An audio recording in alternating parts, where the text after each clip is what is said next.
Contextos, mesa de análisis. 9 de la mañana con 13 minutos y como le adelantamos, creciente incidencia de violencia de género y feminicidios es el tema y le damos la bienvenida en el estudio a Valeria López de Mujeres por el Derecho a Decidir y Ruth Chávez de Acompañantes Laguna. Bienvenidas Valeria y Ruth, buenos días. Muchísimas gracias por darnos el espacio. Buenos días. Y ellas son organizadoras del primer encuentro de jóvenes feministas de La Laguna, Mi Cuerpo, Mi Territorio. De eso nos van a hablar también más adelante. Y aparte le presentaremos más adelante una edición con Francisco Rivas, director del Observatorio Nacional Ciudadano, que nos habla precisamente de esta creciente incidencia de violencia de género y feminicidios. Y la pregunta que le planteamos el día de hoy es, ¿qué opina de la creciente incidencia de violencia de género? Las opciones que le ofrecemos en Twitter y en nuestra página de Noticieros GREM: producto de la sociedad machista, incapacidad de las autoridades o no tengo elementos para opinar. Y si les parece, Valeria y Ruth, empecemos con la pregunta que estamos planteándole al auditorio. ¿A qué le atribuyen ustedes esta creciente incidencia de violencia de género? Valeria López. Híjole, pues es complicado de repente hablar de la violencia, ¿no? El fenómeno de la violencia de género es multifactorial, tiene muchísimas variables las cuales influyen para que la violencia de género pues siga aumentando, ¿no? Nosotras como feministas creemos que existe gran parte el problema en las autoridades. ¿Por qué?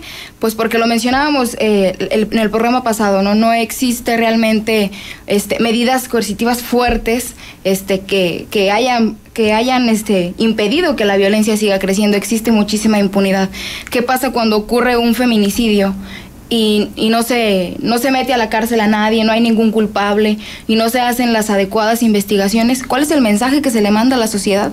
Pues de que aquí y en todos lados se puede matar mujeres en completa impunidad. Ruth. Opinamos y estamos de acuerdo que hace falta una ley, hace falta fuerza y decíamos, tienen derecho de impunidad.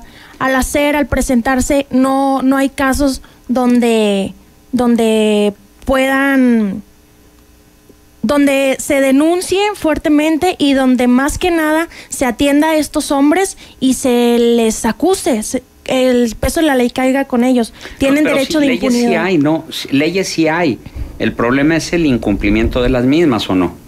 De cierta forma sí, existen ciertas leyes, ¿no? Pero pues ¿qué pasa? Pues que como muchas de las que están ahí en el papel, pues no se cumplen. Entonces no hemos visto realmente que se tomen medidas para que las leyes se puedan cumplir. También mencionábamos pues que hace falta la participación de nosotros como ciudadanos y ciudadanas, que participemos activamente, ¿no?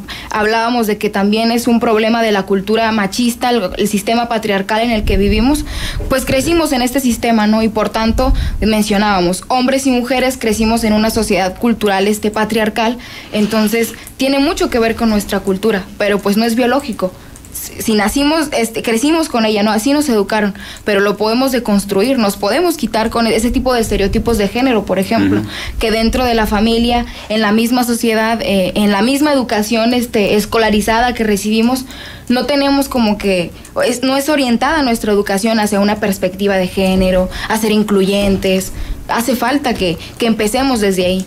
Bien, el objetivo de este programa, más bien cómo nace la idea de esta mesa de análisis, creciente incidencia de violencia de género y feminicidios, bueno, fue precisamente por el caso de Mara Castilla y lo que se ha venido suscitando no solamente en el caso de Mara Castilla, el caso de Valeria también, el caso de Janet en Oaxaca y muchos otros casos que se han venido dando a lo largo y ancho del país. Y para no quitar el dedo del renglón, los sismos que se suscitaron, sobre todo el del pasado 19 de septiembre, como que llevó los reflectores hacia el tema de las víctimas de los temblores y pasó a un segundo o tercer plano el caso de Mara Castilla, pero no se debe quitar el dedo del renglón. Son las 9:17, vamos a una pausa y continuamos en esta mesa de análisis. Y tenemos ya respuestas a la pregunta de hoy: ¿qué opina de la creciente incidencia de violencia de género? Y esto es lo que nos dice Esther Gómez. A mí me parece que son son los dos elementos que ustedes están mencionando, tanto el producto de la sociedad machista como la incapacidad de las autoridades. Y a esto habría que agregarle que como la mayoría de las autoridades son hombres, el machismo prevalece por encima de los intereses y los derechos de las mujeres. Es el comentario de Esther Gómez. Y vamos a escuchar a continuación a Francisco Rivas, él es el director del Observatorio Nacional Ciudadano, sobre lo que dice en torno a este tema.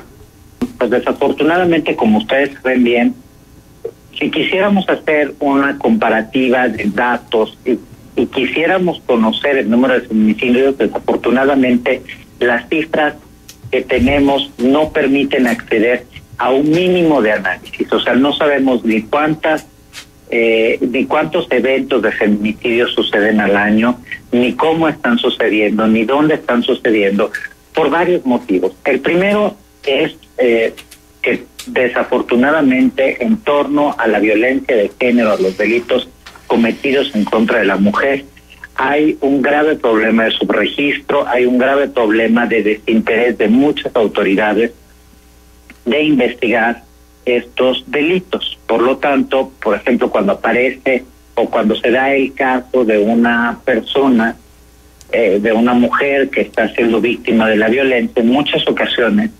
el delito no se clasifica como tal, o sea, no se clasifica la violencia de género, no se reconoce el feminicidio.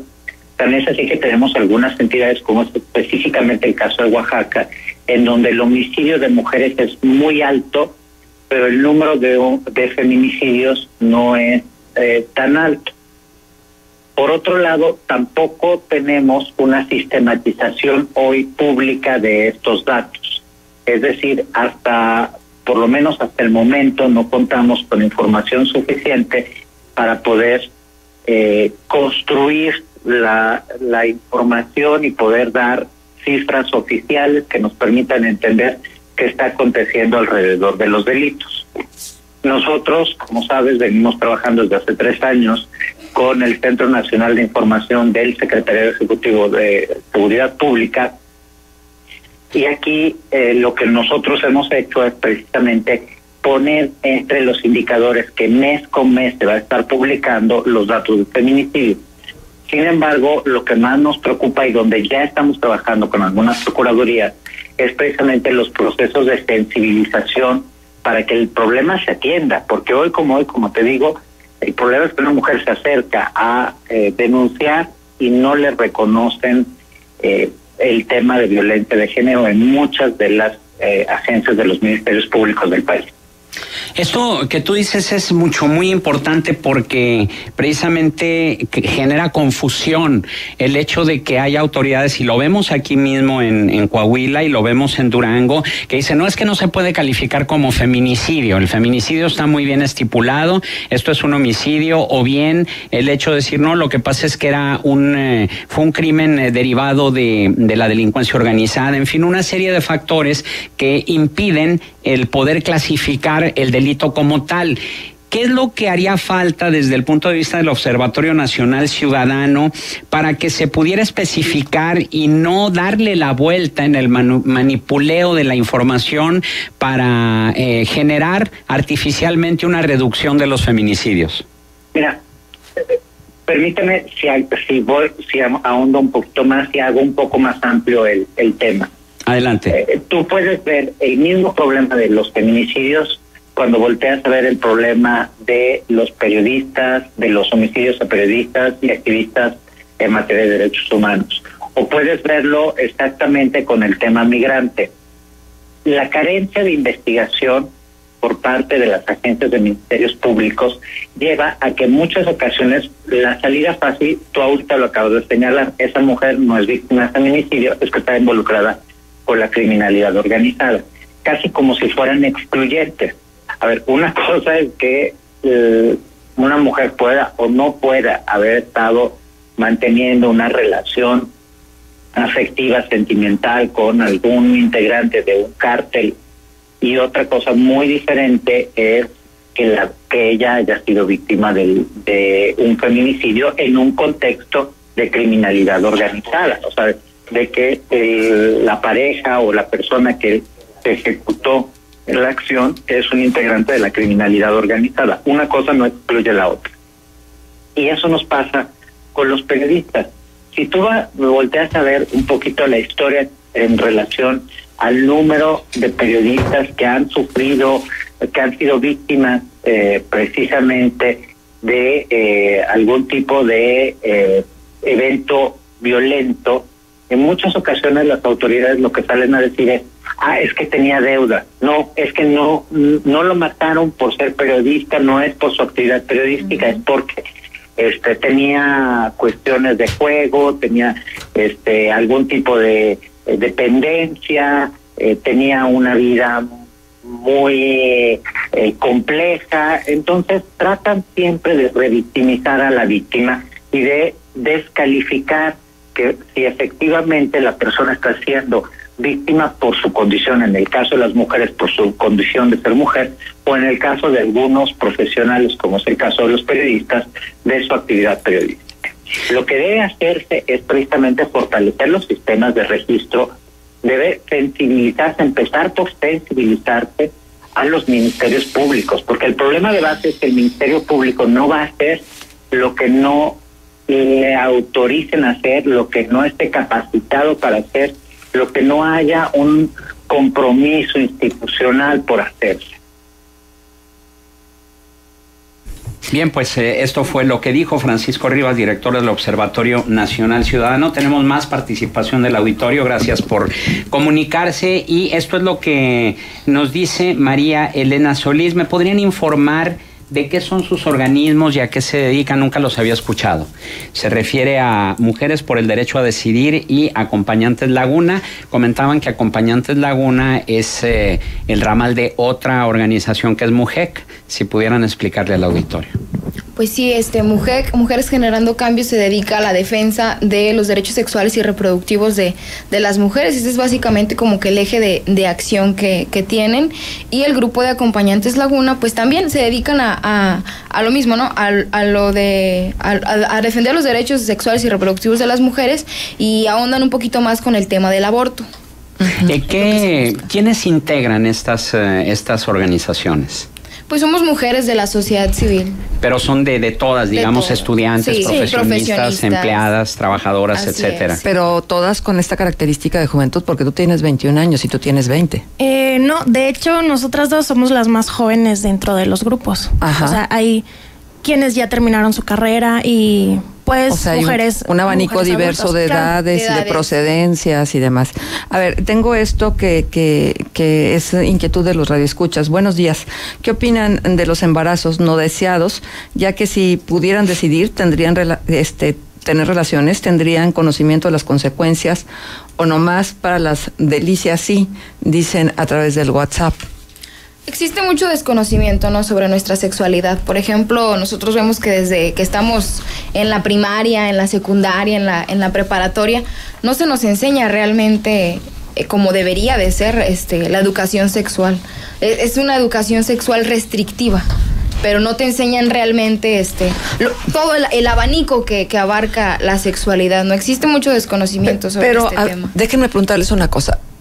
Con este acercamiento que ustedes tienen como jóvenes y como profesionistas al mundo entero a través de Internet, no me digan que no hay la más mínima posibilidad de saber cómo protegerse si tienes ya una vida sexual activa. Bueno, nosotros lo que planteamos, nuestro labor que hacemos, que defender los derechos sexuales, a nosotros no es que no nos interese o no. Principalmente sabemos que hay una desinformación muy grande sobre métodos anticonceptivos, pero nuestra fuente es de que si tú como mujer decides no hacer algo, lo puedes hacer porque es tu derecho. Nosotros defendemos el derecho de la mujer con su cuerpo, y es en lo que nosotros nos guiamos. O sea, usted está a favor del aborto. Claro. Así es. Además, una cosa, por ejemplo, esto del Internet de repente se vuelve como que un debate muy fuerte. ¿Por qué? Porque nosotros también sabemos que circula demasiada información.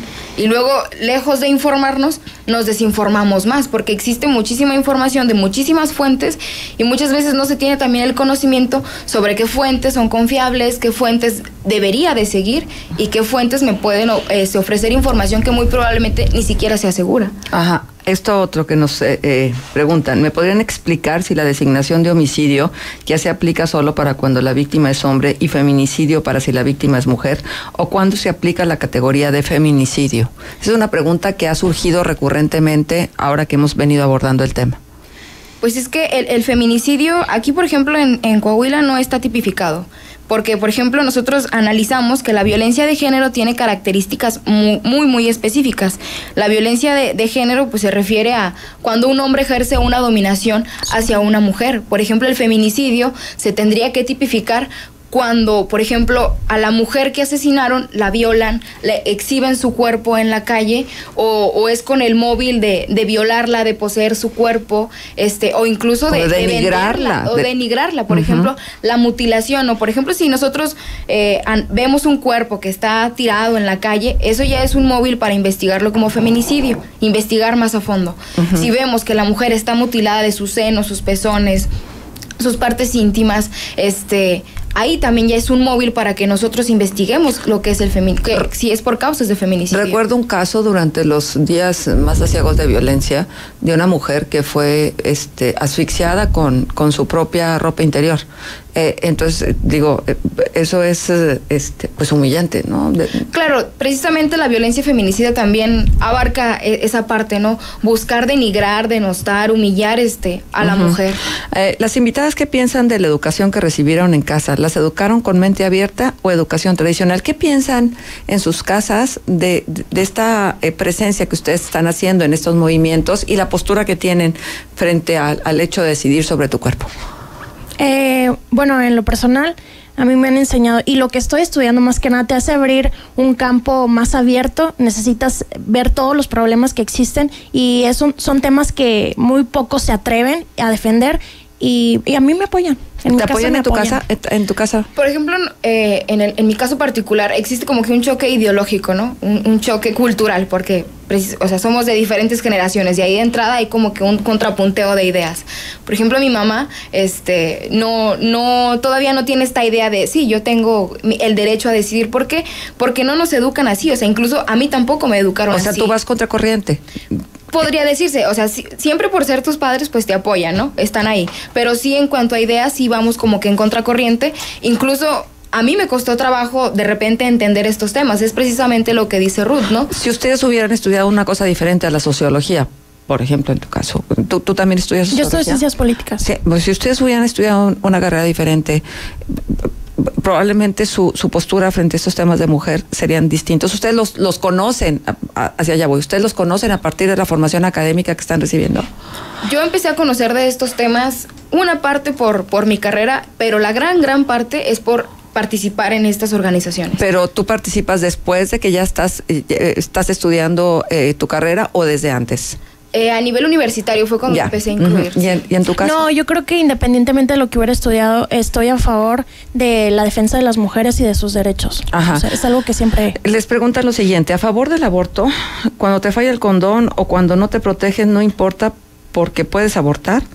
¿Por qué no apostarle a la información y al uso adecuado de preservativos y obvio no al aborto? El aborto es un asesinato porque ya está más que comprobado que a ciertas semanas ya es un ser vivo. Pero a ciertas semanas que son las que nosotros estamos a favor, todavía no es, todavía ni siquiera podemos llamarlo un feto, un ser.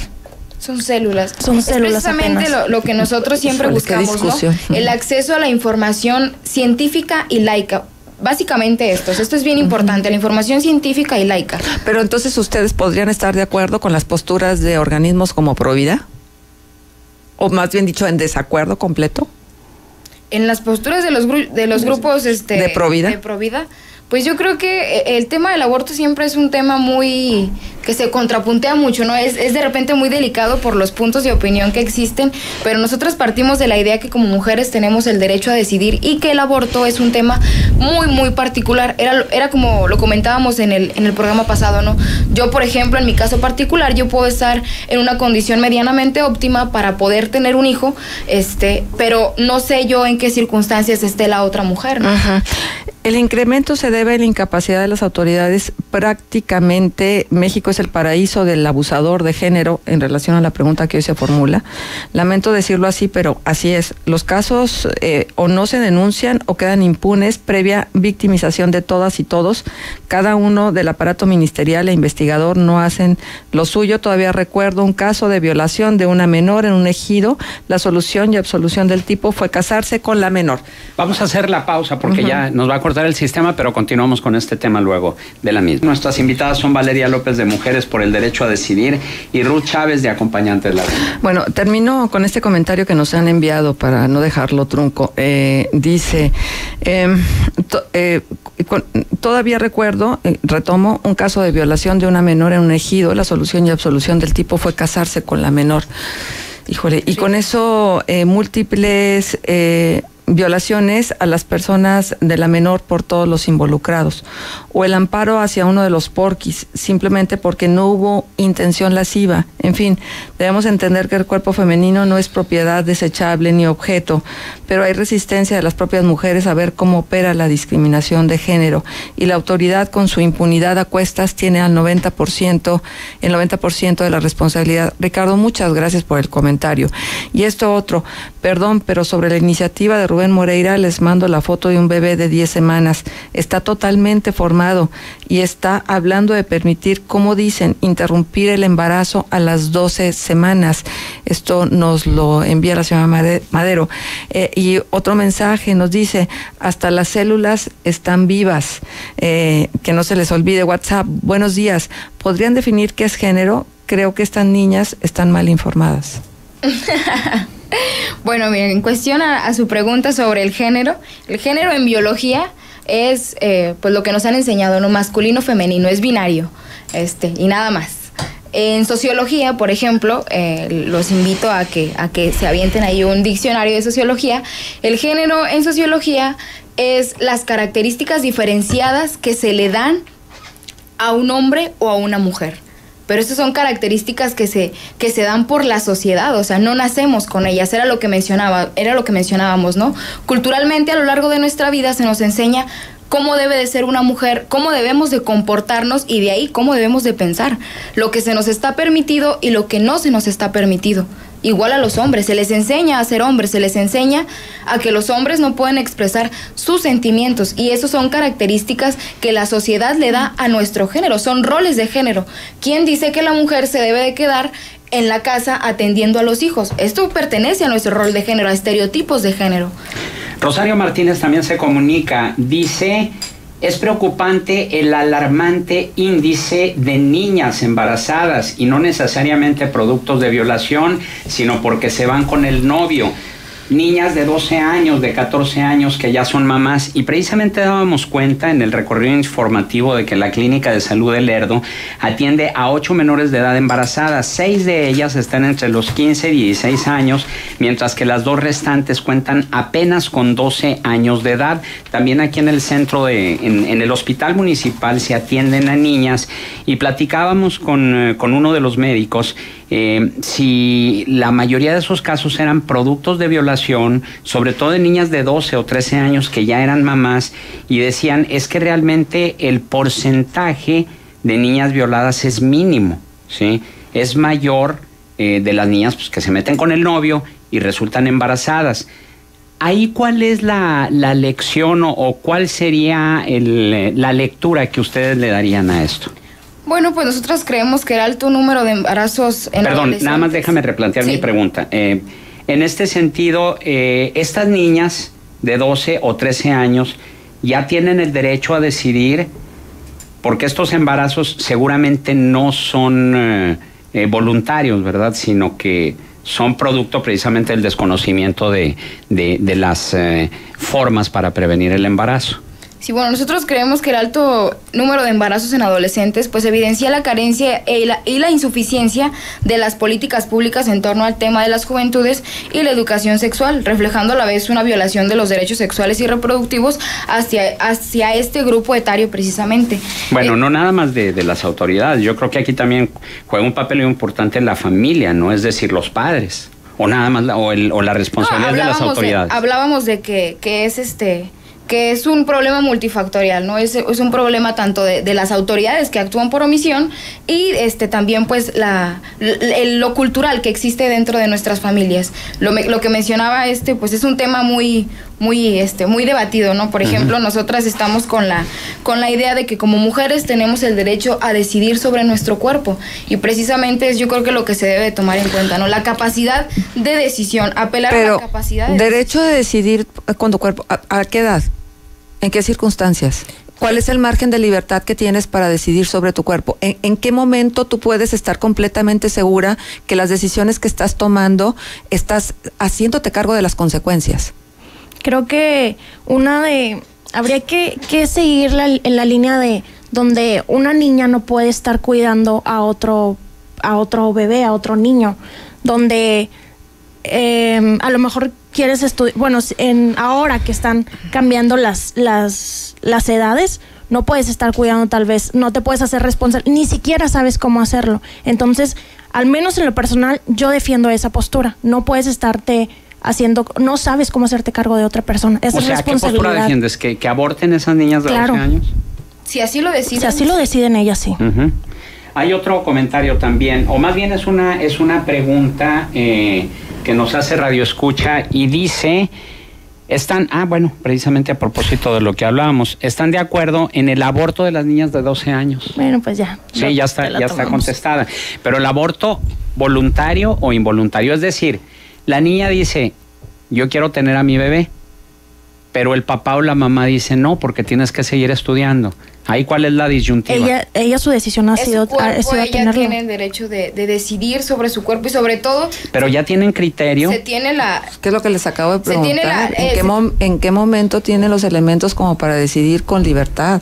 Que esa es la verdadera libertad. Y sobre que todo tú tengas información con responsabilidad. Y que tú tengas todos los elementos como para aquilatar la decisión que estás tomando. Precisamente es a lo que estamos apelando. Es una palabra, es un punto clave eso. El acceso a la información. Y a información laica y científica y orientada en derechos. Cuando nosotras tenemos acceso a la información, las probabilidades de que nosotras tomemos mejores decisiones para nuestra vida, pues son muchísimo más altas. Solo quería hacer un comentario de alguien comentó sobre la iniciativa, no sé, hasta las 12 semanas apenas se mide de 5 a 6 milímetros y está pesando de 8 a 14 gramos.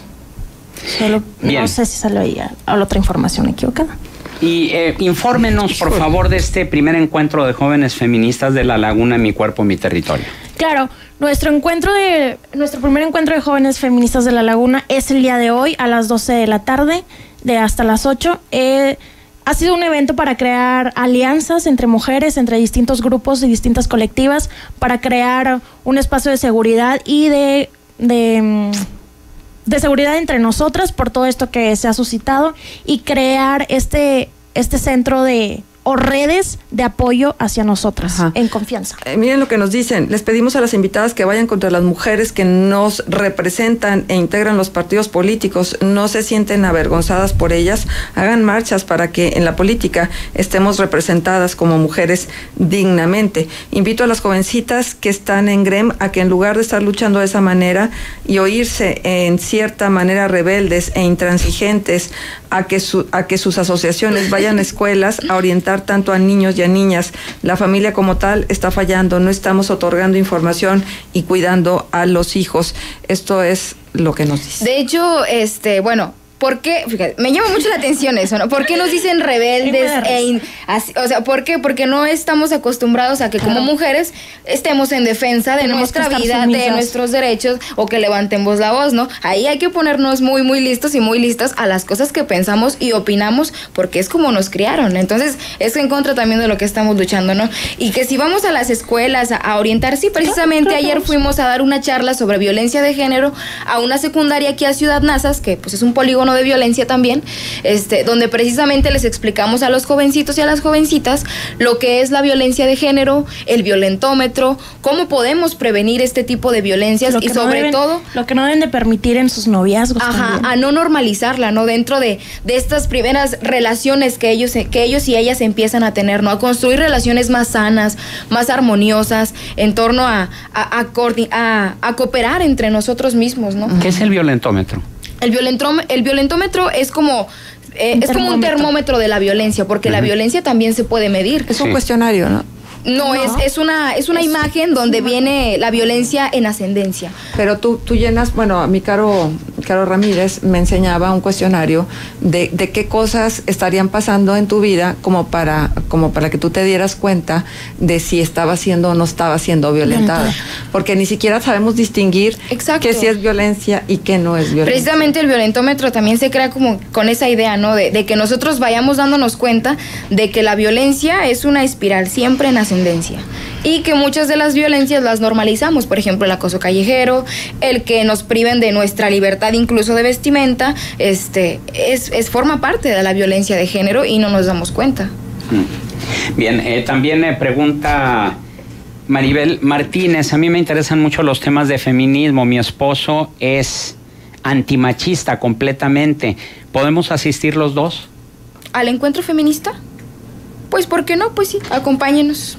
Bueno, porque yo te había preguntado la vez anterior que estuviste que si era solo para mujeres, me habías dicho que sí. Sí, es pertinentemente más para mujeres. De hecho, hubo un cupo, ya se cumplió el cupo, sí. Pero pues si gustan acompañarnos, ¿por qué no? Adelante. O sea, ¿hombres pueden asisir también? Pues deben de ser prioritariamente mujeres. No los vayan a sacar como a Genaro Villamil de la marcha.